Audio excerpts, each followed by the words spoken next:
What happened? What happened?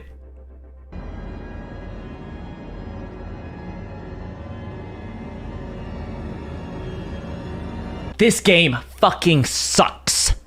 I don't care if I lose the perms for every Blizzard game going forward. I'm saving you some trouble. I'm saving the sanity of every Holo Pro talent to ever exist. I'm saving lives. How many years in your life is this fucking dog shit game gonna shave off your fucking life? I swear. Take the perms. I'm doing everyone a favor.